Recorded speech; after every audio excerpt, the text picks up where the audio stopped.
गणाधीशो गुणाधीशो विद्यानिधिर्विनायकः कार्यारंभे सदा तस्मै गणेशाय नमो नमः। वो है स्थान संश्रय। तो स्थान संश्रय एक स्वसंज्ञा है जो एक संकल्पना के अंदर जो 6 घटक है उनमें आती है। जैसा कि आप सब जानते हैं, षट क्रियाकाल यह एक सुश्रुतोक्त संकल्पना है जिसमें चतुर्थ क्रियाकाल का नामकरण स्थान संश्रय यह किया। सर्वप्रथम कुछ स्वीकृतियाँ, आई नो माई लिमिटेशंस, मुझे मेरी मर्यादाओं की स्वीकृति और मान्यता दोनों हैं। मैं यहाँ पर निमंत्रित व्याख्याता के रूप में नहीं बल्कि एक कल्याण मित्र के रूप में आया हूँ और एक संवाद के रूप में इस व्याख्यान का प्रयोजन हो, इस कामना से मैं मेरे कुछ विचार आपके सामने रखूँगा। अभी संहिता जो लिखी गई है, ये सबसे पुरातन संहिता जो मानी जाती है वो अग्निवेश कृततंत्र या आज जैसे हम चरक संहिता कहते हैं वो कम से कम 2000 BC है। और जो अर्वाचीनतम संहिता है वो श्रीमद् वाग्भटाचार्य की अष्टांगहृदय संहिता, ये 9वीं शती की है। तो कम से कम 1200 साल या 4000 साल हम संहिताकारों से दूर हैं। तो उनको क्या कहना है, उनका क्या अभिप्राय है, ये जानने के लिए टीकाकारों का आधार या टीकाकारों का मार्गदर्शन लेना उचित होता है। भाष्यकाराते पुसैतु वाटा, इस तरह से ज्ञानेश्वर माउली ने कहा था। भाष्यकार यानी टीकाकार, स्पष्टीकरण करोन्ति, ये जो स्पष्टीकरण करते हैं वो टीकाकार। तो उनमें से कुछ टीकाकारों का यहाँ पर मैं पहले उनके द्वारा लिखा गया मंगलाचरण का कुछ यहाँ पर अंश प्रस्तुत करूँगा और फिर हम हमारे व्याख्यान की ओर, हमारे शीर्षक की ओर जाएंगे। ये सबको मालूम है, ये चक्रपाणि ने लिखा है, सभ्या सद्गुरुवाक् सदा परिस्फीत श्रुतिन अस्मिवो नालम तोषयितुम पयोद पयसा नाम्भो निधिस्तृप्यति व्याख्याभास रस प्रकाशनमिदं त्वस्मिन् यदि प्राप्यते। आगे का वाक्य जो है वो इस व्याख्यान का भी एक उद्देश्य है कि क्वापि क्वापि कणो गुणस्य, अगर इसमें कुछ भी गुण आपको लगा तो उसको किंचित काल तक आपके कर्ण में, आपके हृदय में उसको स्थान दीजिए। नहीं उचित लगा तो अनायास ही आप उसको दुर्लक्ष्य कर सकते हैं। अभी अरुण दत्त का दृष्टिकोण थोड़ा अलग है। वो कहता है कि को मत्सरिणी लोकेस्मिन, एक दूसरे का मत्सर करने वाले इस कलियुग में, इस संसार में विद्वान किंचित चिकीर्षति, जो विद्वान मनुष्य है वो कुछ करने की इच्छा ही नहीं रखता है। किंतु कश्चित भवेत साधु, कुछ लोगों को मेरे विचार पसंद आएंगे, उनके लिए ततो यम मत परिश्रमः, कोई तो होगा एक साधु जो मेरे विचार को समझने की कोशिश करेगा, उनके लिए ये परिश्रम है। अभी हिंदू का दृष्टिकोण और भी अलग है।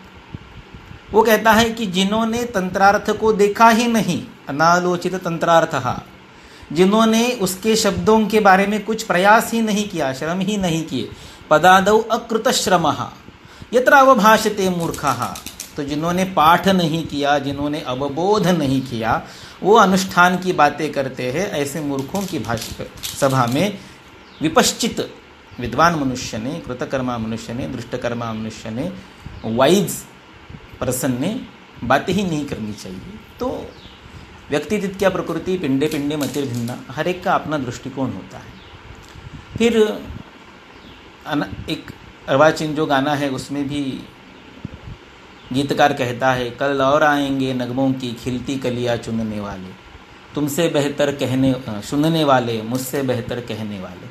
तो ये तो होता ही रहेगा कि अच्छे व्याख्याता आते रहेंगे, आपसे अच्छे श्रोता आते रहेंगे, लेकिन प्रस्तुत समय में जो मैं आपके सामने व्याख्यान देने के लिए उपस्थित हूँ और आप श्रोता के रूप में हैं, तो इस अवसर का अच्छा फल प्राप्त हो, इस प्रार्थना के साथ ही आगे शुरू करते हैं। अगर आकलन ठीक से नहीं हुआ तो क्या होता है, इसके बारे में इंदु कहते हैं, दुर्व्याख्या विषय सुप्तस्य, ग्रंथकारों के अभिप्रायों को ठीक से नहीं समझा गया तो वो दुर्व्याख्या विषय सुप्त होते हैं, गलत उनका अर्थ निकाला गया तो उसकी विषय से ग्रंथकार जो है वो सुप्त उनको हमें समझना मुश्किल हो जाता है, ऐसे हो जाते हैं।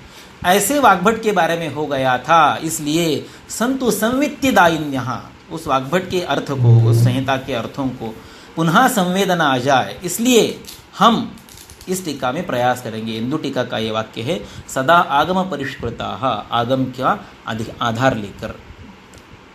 तो ये तो सबको पता है कि आगम के आधार के ना हम कुछ बोलते नहीं हैं। संदर्भ बताओ, इसका संदर्भ क्या है? न मात्रा मात्रम अप्यत्र किंचित आगम वर्जितम, अगर आगम में नहीं है तो गलत है। तो आगम प्रमाण को हमें बहुत ज़्यादा महत्व है, होना भी चाहिए, क्यों न हो। और जो टीकाकार है वो सारे हमारे लिए वंदनीय है, होने भी चाहिए। लेकिन स्वयं चरक क्या कहते हैं देखिए, न च एकांतेन निर्दिष्टे अपि अर्थे, हमने बताया हुआ होने के बावजूद भी, हमने नहीं बताया तो अलग ही बात है, हमने कुछ बताया है फिर भी, न च एकांतेन निर्दिष्टे अपि अर्थे अभिनिवेशेत बुधः, हमने बताया है वही सही है, ऐसा अभिनिवेश करने की विद्वान को जरूरत नहीं है। क्यों? क्योंकि स्वयं अपि अत्र वैद्येन तर्क्यम बुद्धिमता भवेत्, बुद्धिमता वैद्येन, जिसके पास बुद्धि है ऐसे वैद्य ने खुद की बुद्धि से तर्क करना जरूरी है। क्यों? क्योंकि उत्पद्येत सा अवस्था, ऐसी स्थिति आ सकती है देश काल बलम प्रति। कितना ज़माना बीत गया, चरक के काल से हम 4000 साल आगे आ गए, वाग्भट के काल से हम 1200 वर्ष आगे आ गए, सुश्रुत से कम हम 1500 साल आगे आ गए, तो कुछ तो बदलाव हुआ होगा। तो ऐसी स्थिति में जो देश और काल बदल जाते हैं, उस स्थिति में अभिप्राय बदल सकता है, अर्थ बदल सकता है, उपयोजन बदल सकता है, परिस्थितियाँ बदल सकती हैं।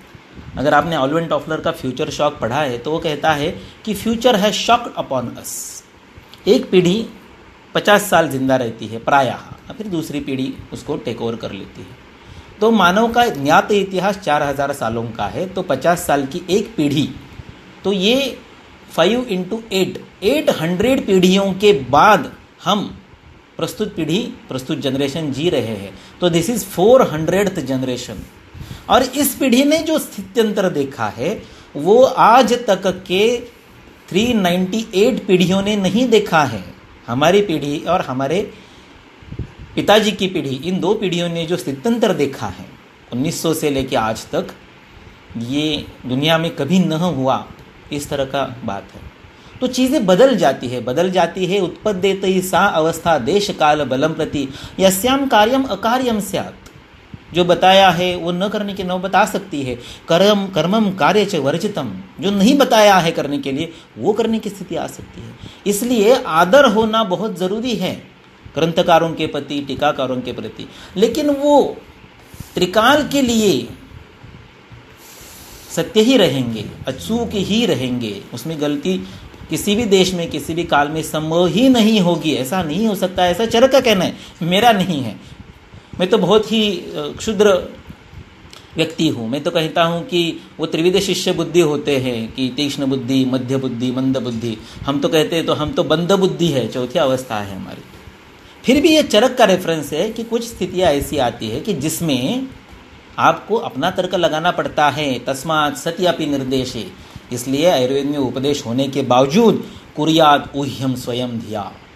और जिस चीज़ का आयुर्वेद में उपदेश नहीं है उसका क्या करेंगे फिर? उसको तो कुर्यात् ऊह्यम स्वयं धिया ही करना पड़ेगा। क्यों? क्योंकि विना तर्केण या सिद्धि यदृच्छा सिद्धिरेव सा। आए हुए जिस भी पॉजिटिव नेगेटिव परिणाम का आप स्पष्टीकरण नहीं दे सकते हो वो यदृच्छा सिद्धि है, वो शास्त्र नहीं है। शास्त्र वो होता है जिसका आप व्हाई एंड हाउ बता सकते हैं। What, where, when, who is information. What is science? Science is why and how, का आणि कसं हे सांगता येणं म्हणजे शास्त्र. त्यामुळं आदर असावाच. ठीक है. ऐसा है कि श्रीराम के प्रति हमें बहुत आदर है. जय श्री राम. छत्रपति शिवाजी महाराज के प्रति तो बहुत ही आदर है. जय भवानी, जय शिवाजी. श्री राम ने अपने शत्रुओं का जो पारिपत्य है, निर्दालन जो है, वो एरो और धनुष्य से किया, धनुष्य बाण से किया. छत्रपति शिवाजी महाराज ने तलवार का उपयोग किया और उनके प्रति हमारे मन में बहुत आदर है. तो क्या आज हम हमारे आज के शत्रु से धनुष्य बाण से या तलवार से लड़ेंगे? नहीं, नहीं हो सकता है. उत्पद्येत सह अवस्था देश काल बलम प्रति, जहां आपको अपना तर्क, अपनी बुद्धि, अपना ऊहन लगाना पड़ सकता है. जमाना बदल गया है. हेतु स्कंद बदल गया है, लक्षण स्कंद बदल गया है। द्रवद्रव्य विज्ञानियम, अन्न स्वरूप विज्ञानियम में बताए हुए कई द्रव्य आज हम उपयोगी नहीं लाते हैं। रक्तो महान सकल मस्तूर्ण कश्यकुनारुता, सारा मुखो दीर्घ शूखो, इस तरह से 28 से ज़्यादा तंडुल की जातियाँ अष्टांगहृदय सूत्र स्थान 5 की शुरुआत में बताए गए हैं। उनमें से कितने तंडुल हम आज खाते हैं? नहीं खाते। कई शाक बताए गए हैं, उसमें से कितने खाते हैं? मांस वर्ग में इतने मांसों का वर्णन है, आज हम 3 मांसों के परे चौथा मांस नहीं खाते। तो हेतु स्कंद बदल गया है। कारणानुविधायित्वात् कार्यम, अगर हेतु स्कंद बदल जाएगा तो अनायास ही कार्य बदल जाएगा, उसका इफेक्ट बदल जाएगा, उसका परिणाम बदल जाएगा। बराबर है ना? तो हेतु और लक्षण ये बदले हुए हमें दिखाई दे रहे हैं। पोल्यूशन नहीं था, आज है। स्ट्रेस नहीं था, आज है। केमिकल्स नहीं थे, फर्टिलाइजर्स नहीं थे, पेस्टिसाइड्स नहीं थे, आज हैं।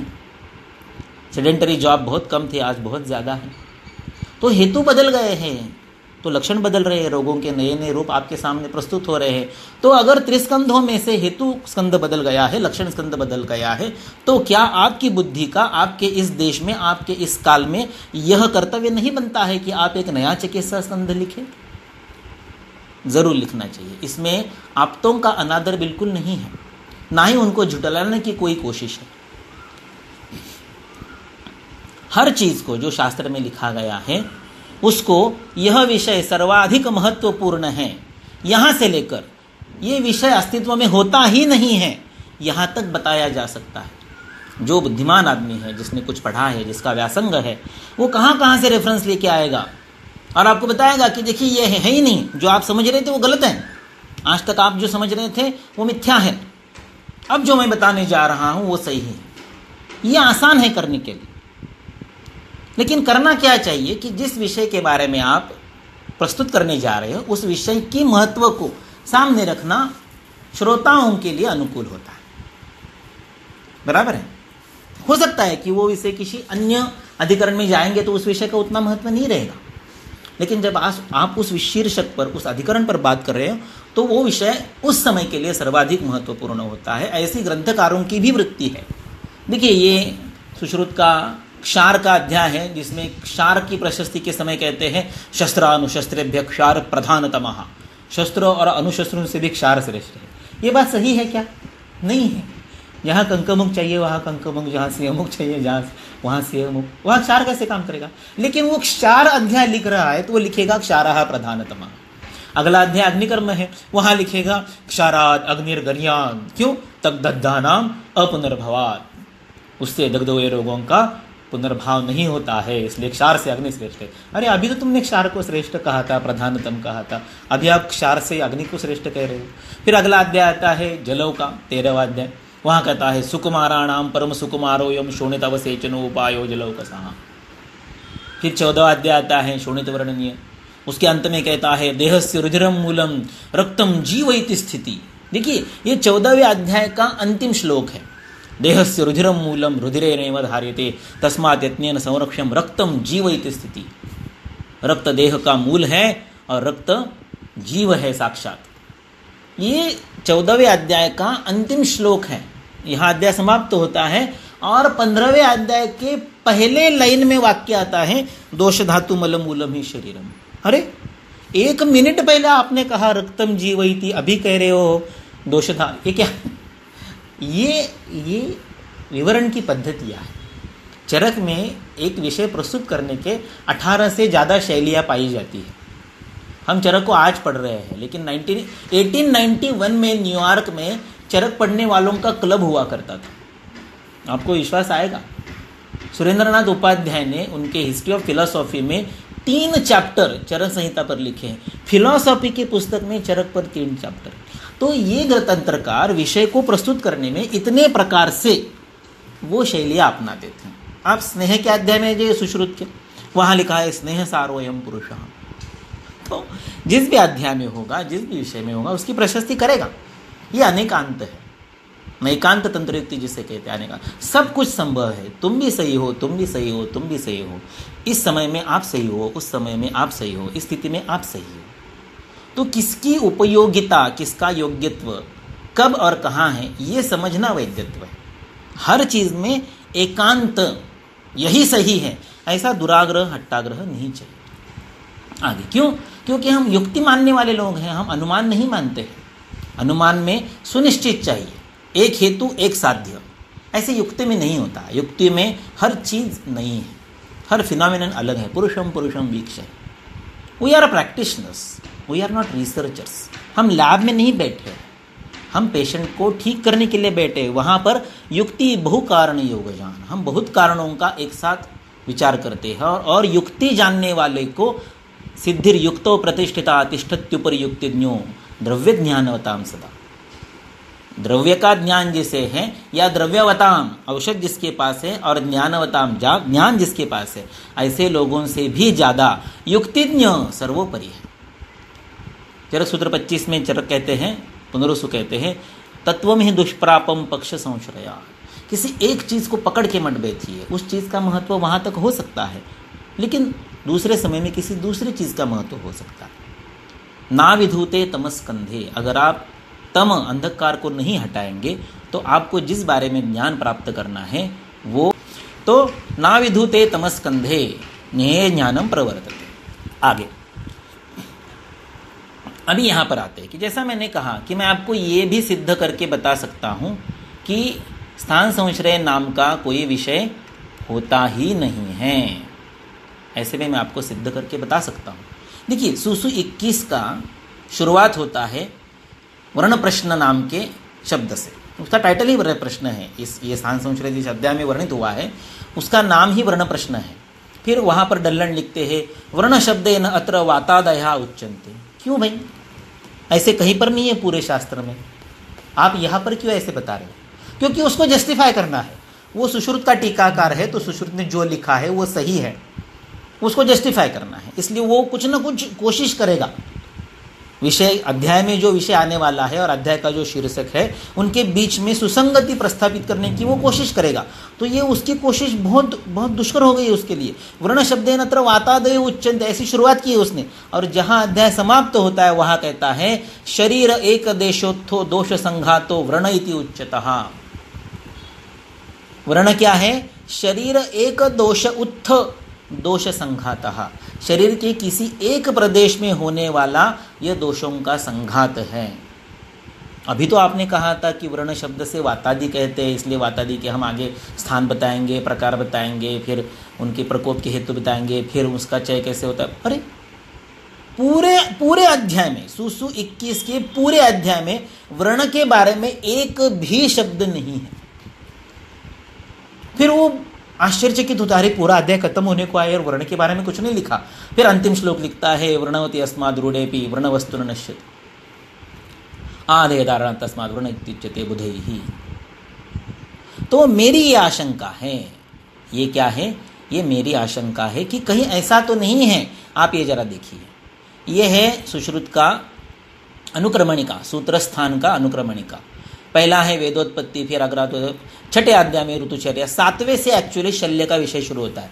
7वां है शल्य, 8वां शस्त्र, 9वां योग्या, 10वां विशिखानुप्रवेशीय, 11वां क्षारपाक, 12 अग्निकर्म, 13 जल, ये सब शल्य से संबंधित है।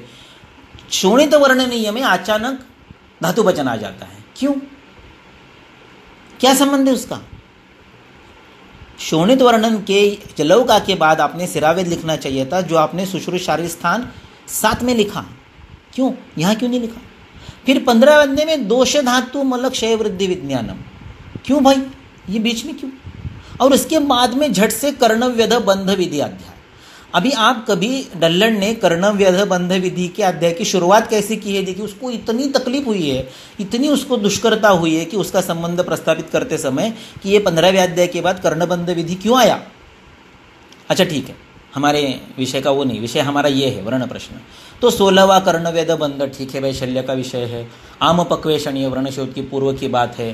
फिर वर्णालोपन, वर्ण फूट गया उसका आलेपन किया। फिर वर्ण उपासन, उसके पत्यापत्य। फिर ये क्या है बीच में? हिताहित्य वर्ण प्रश्नाध्याय। ये 16, 17, 18, 19 में आपने जो वर्ण के बारे में बताया ये छोड़कर ये बीच में एकदम हित और वर्ण प्रश्न में ये षट्क्रिया काल कहाँ से आ गए? और ये 2 अध्याय खत्म होने के बाद फिर से कनेक्टिंग टू द फ्लो, फिर वर्ण का स्राव, वर्ण का कृत्याकृत्य, व्याधि समुद्देशीय, अष्टविध। तो मेरी ये मानना है, थोड़ा वैयक्तिक मत है, बहुत एकांत के रूप में मत लीजिए, एक संभावना के रूप में बताता हूँ कि ये प्रक्षिप्त है।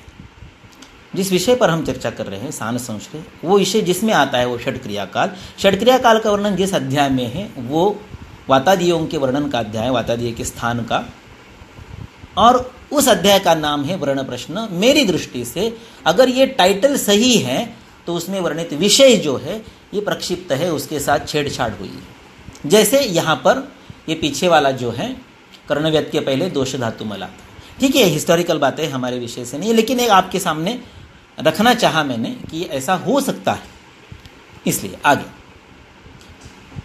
अब ये भी बात ध्यान में रखनी चाहिए, इसलिए ज़्यादा उस पर विचार नहीं करेंगे। न बुद्धिभेदम जने अज्ञानाम कर्म संज्ञानाम जोषेत सर्वकर्माणि यद्वान युक्त समाचरण। आपको सत्य पता है, ठीक है, उसको रहने दीजिए, बाकी लोगों का बुद्धिभेद मत कीजिए, इसलिए उसको अभी छोड़ दीजिए। आगे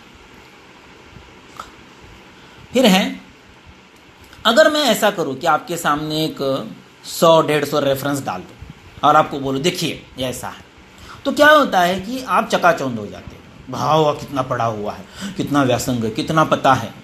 आदमी क्या होता है, अभिभूत हो जाता है।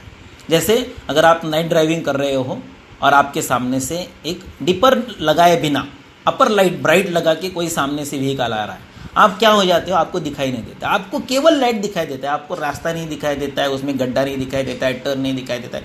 It is very difficult situation. Light है कि नहीं, लाइट है, आप देख पाते हो क्या, नहीं। दुसरा उदाहरण मैंने दिया मराठी में, एक वाटी घेतली आणि आपल्या सिंकमध्ये दर्लींवरनं नळ सोडला, बदा बदा बदा बदा बदा, वाटीत पाणी साठतं का, नाही।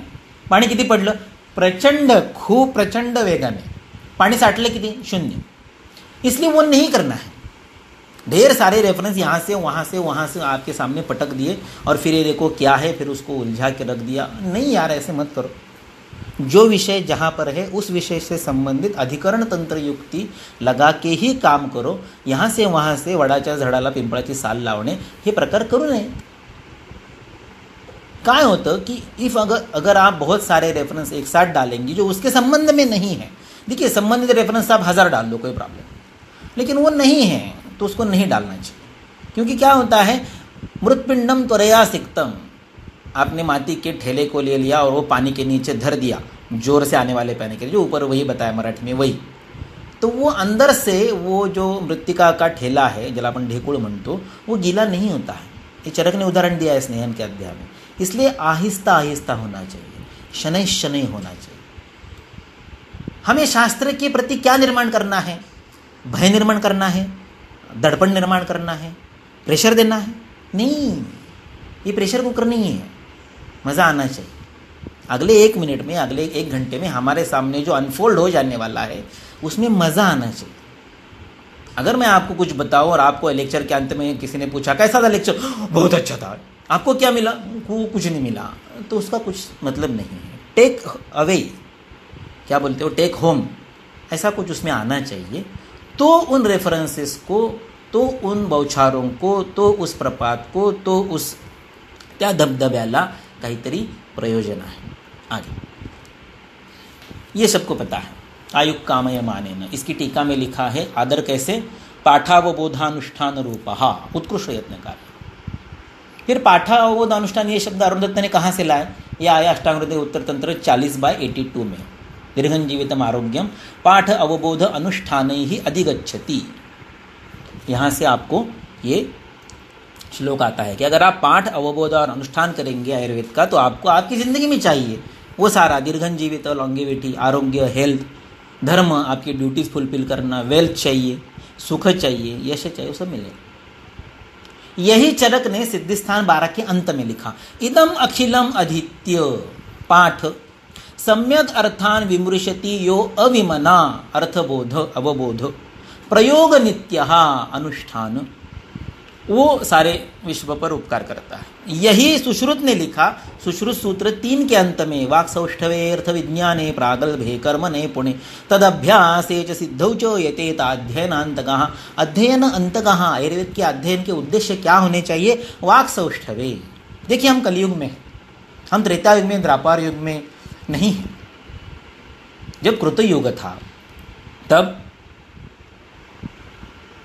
तप उपवास अध्ययन ये सब अच्छा था। फिर द्वापर युग में यज्ञ संस्था बहुत अच्छी थी। फिर आगे के इसमें ये व्रत वैकल्य बहुत अच्छे थे। आज कलयुग है, कलयुग में नामस्मरण ये सबसे बड़ी उपासना है। उपासना करो, उपासना करो, उपास नहीं करनी चाहिए, उपासना करनी चाहिए। और उपासना सबसे बड़ी है नामस्मरण, नाम संकीर्तन वैष्णवांची गोड़ी। नाम चाहिए, और नाम का मतलब है आप उस चीज़ का उच्चारण करो, पाठ करो, अध्ययन करो, उसको बार बार पढ़ो, वाक् सौष्ठव प्राप्त करो।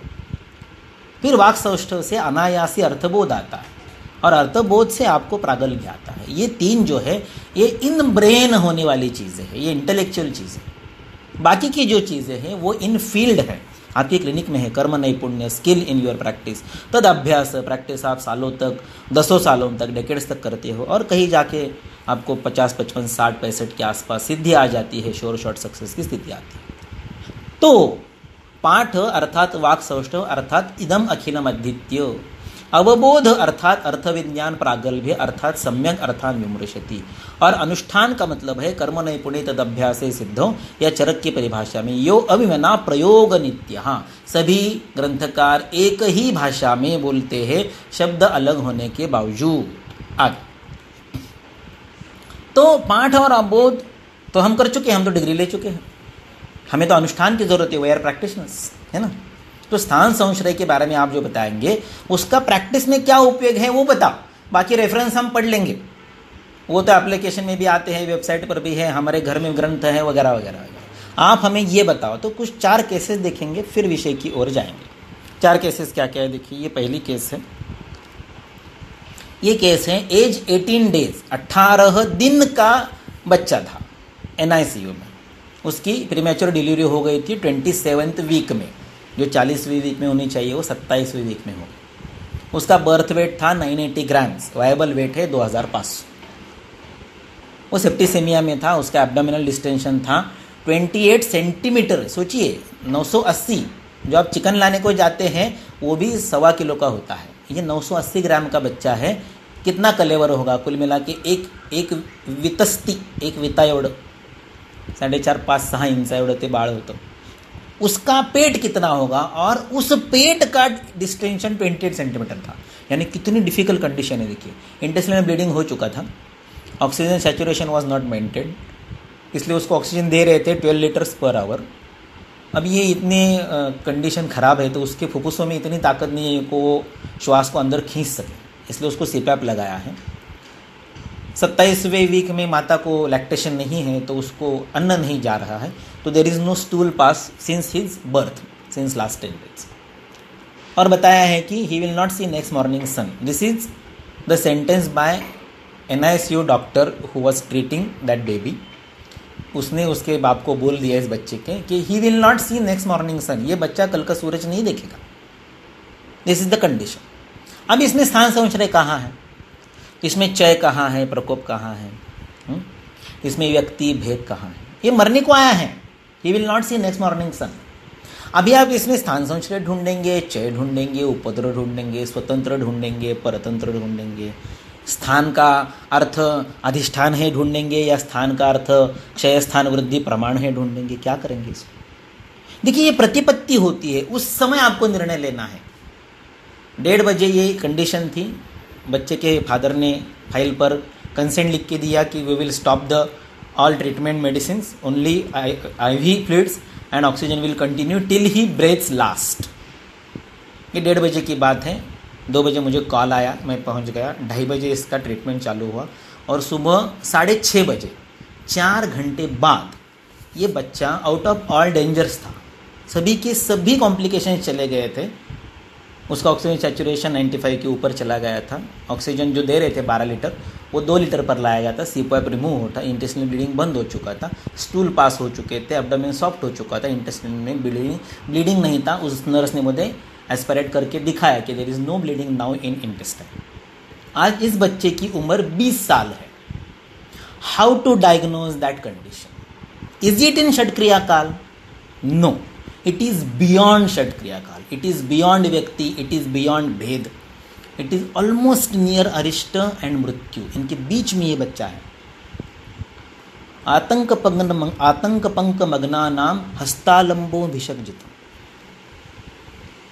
आगे again baby age not 18 days, now 1 day, 24 घंटे भी नहीं हुए, ये बच्ची है NICU में, मेकोनियम एस्पायर हुआ है डिलीवरी के समय, पूरा बाया जो लंग है वो फेल है, ओपेक दिख रहा है एक्सरे में, राइट लंग जो है वो आधा भरा हुआ है, वो भी ओपेक दिख रहा है, हेजी दिख रहा है, ऑक्सीजन सैचुरेशन 40 के नीचे आ चुका है, वेंटिलेटर पर है बच्ची, और पूरे चेस्ट में आपको गरगल बरबल साउंड उसके ऑस्कल्टेशन में सुनाई दे रहे हैं। डॉक्टर ने बताया कि 24 घंटे में ये बच्ची नहीं रहेगी। फिर बोला कि आपको जो ट्रीटमेंट देनी है वो आप इसको ओरल मेडिसिन नहीं दे सकते, जो आपने पहले केस देखी उसको ओरल मेडिसिन दिया था मैंने, ये जो केस है इसको ओरल मेडिसिन देने के लिए अलाउ नहीं किया था, इसको एक्सटर्नल मेडिसिन दिया है, यानी केवल लेप लगाया है। इसका स्थान संशय क्या है, इसकी व्यक्ति, इसका भेद, इसका चय, इसका प्रकोप क्या है, ये अरिष्ट में है, ये मरने को आई है, इसके क्या स्थान संशय ढूंढेंगे। तो देखिए इसलिए माएव मोचत पक्षम तत्वम ही दुष्पापम पक्ष संशया।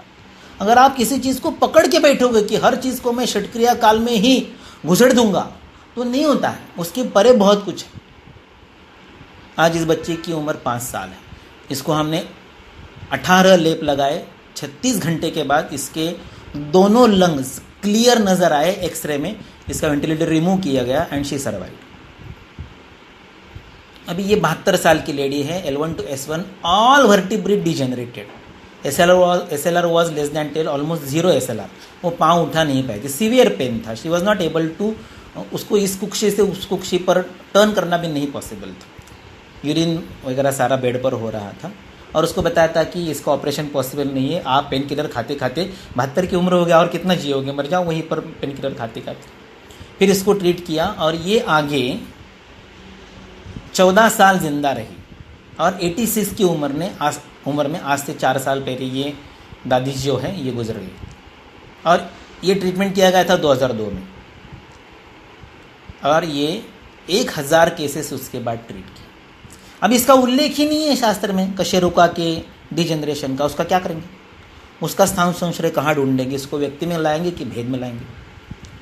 और ये age 60 years, non diabetic, left foot का गैंग्रीन है, 3 फिंगर एम्प्यूट किए जा चुके हैं, नॉन हीलिंग वुंड है, मल्टीपल डिस्चार्जेस है, फाउल स्मेल है, शाइनिंग ब्लैक लेग है, नी से लेके टो तक पूरा स्वेलिंग है। क्या करेंगे इसको, नॉन डायबिटिक है और उसके बाद हुआ है, फिर इसको सांसोंश्रय बोलेंगे कि उपद्रव बोलेंगे, इसको इस चीज़ को क्या बोलेंगे, डायबिटीज़ के कारण हुआ है, non healing recurrent diabetic wound है लीडिंग टू एम्प्यूटेशन। क्या करेंगे इसको क्या कहेंगे, स्थान संशय कहेंगे, चय कहेंगे, कि इसको उपद्रव कहेंगे, कि रोग संकर कहेंगे। कहने से क्या होता है मुझे बताइए, आप टाइटल लगाओगे इसको, उससे ट्रीटमेंट होती है क्या। आगे ये है सबके रोज़मर्रा के आने वाले patient, IDDM and IDDM, 36 unit insulin है, 450 शुगर है, HbA1c 10+ है।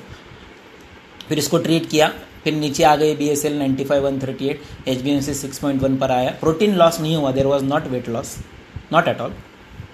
फिर बॉडी इंसुलिन 1.3 से 3.9 तक चला गया। अभी जो फिलहाल केस चल रही है वो 68 नंबर की केस चल रही है, 35 से लेकर 70 साल के सारे पेशेंट इसमें हैं। Not a single patient is treated with रसशास्त्र, ना वसंत कुसुमा कर दिया है, ना चंद्रप्रभा, ना गुग्गुल, ना पंचकर्म। इसको कहाँ रखेंगे, इसको प्रमेय में रखेंगे तो व्यक्ति में रखेंगे कि रूप में रखेंगे, उपद्रव में रखेंगे कि पुरूप में रखेंगे, कहाँ रखेंगे इसको, ये लिखा ही नहीं है शास्त्र में। रक्तगत शर्करा नाम की चीज ही नहीं लिखी। आपके पास पेशेंट आता है, वो ये नहीं बोलता है कि माझ्या मूत्राला मुंगळे लागतात म्हणून मी आलोय, no, there is not a single complaint like this की मूत्रे भी धावंती पिपीलिका। इसलिए मैंने आपको बोला कि हेतु स्कंद बदल चुका है, लक्षण स्कंद बदल चुका है, you have to arrange a new औषध स्कंद, it is your duty, you can not depend on the चिकित्सा स्कंद विच इज रिटन 1200 साल पहले और 4000 साल पहले।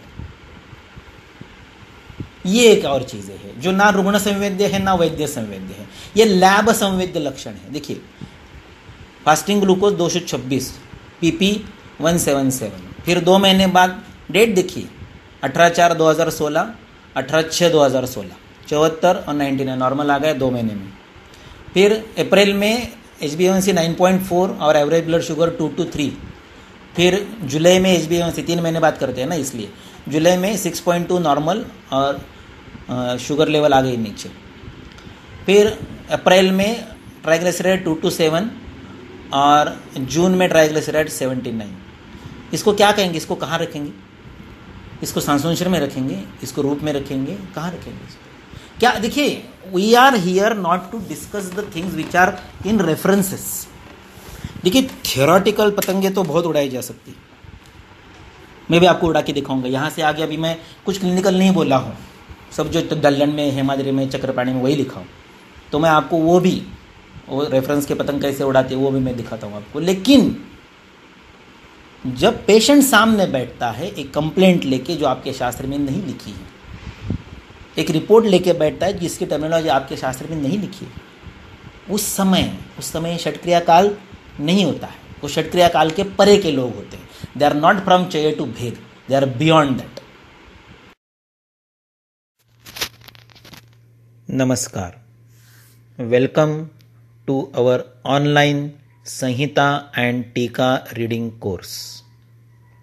You may join this online course by visiting our own website www.maitreyayurved.com. Details are displayed in the video. Kindly go through the video and join online Sanhita Tika Vachan course. Dear friends, Hetu, Lakshana, Aushadha are 3 skandhas. Sanhitas were written and updated as per their times. So they claim Yuganurupa Sandarbha.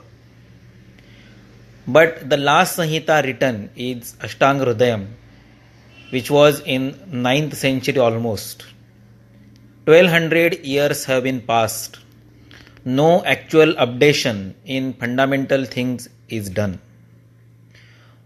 New types of ahara, vihara, pollution, hybridization, stress, many things are crept in our life. So hetus are changed a lot as compared to Sanhita description. Such hetus are not described in our Sanhitas. If hetu skandha is drastically changed, obviously Lakshana skandha is changed. Therefore we can see every day a new disease, new syndrome, new clinical presentation.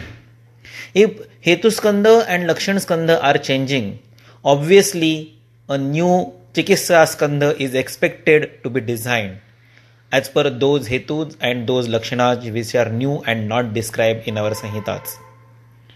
To understand how for those Hetus, those Lakshanas, Chikitsa Skandha was designed in those times.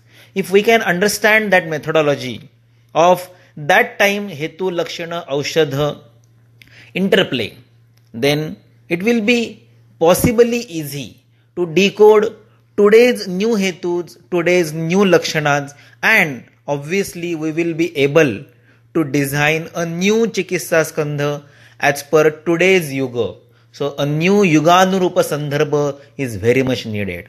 So basically we need to go back to basics. If we know 0 to 9 numbers and if we know the basic mathematical operations such as addition, subtraction, multiplication and division, then today we are able to solve any mathematical problem in our day-to-day life at a shop or in a journey or in an enterprise, anywhere. Which mathematical problems are not solved by us in our textbook during our childhood mathematical education. Similarly, if we can understand the dosha, rasa, guna, mahabhut interplay about the hetus and lakshanas in those times which are written in our Sanhitas, and similarly we can understand their implication in terms of dosha, rasa, guna, mahabhut in Chikitsa Skandha of those times for those hetus, those lakshanas which are described in Sanhitas, then it is very much sure that we will be able to design a new Chikitsa Skandha for today's new hetus and new lakshanas. all of you must have a great respect about Bhagwan Shri Ram. You will be having a great respect about the great Chhatrapati Shivaji Maharaj.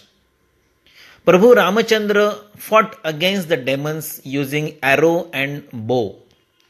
Chhatrapati Shivaji Maharaj fought against their enemies using sword and shield. Is it possible to use arrow and sword for today's enemies? No. Enemies are changed, their tactics are changed, so we have designed new type of weapons to fight against them. Similarly, if new hetus and new lakshanas are in front of us as a new clinical presentation, then we in today's era must design a new Chikitsa Skandha. We cannot fight newer hetus and newer lakshanas using the age-old Chikitsa Skandha. Look, dosha rasa guna mahabhut will remain same. Guduchi, Ananta, Shatavari, Ashwagandha, Shunthi, Marich, Pippali will remain same.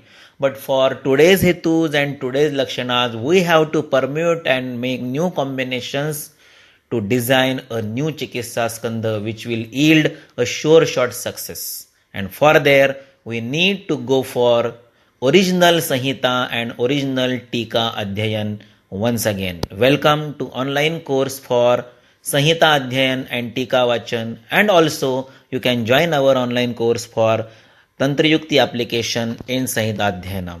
Welcome.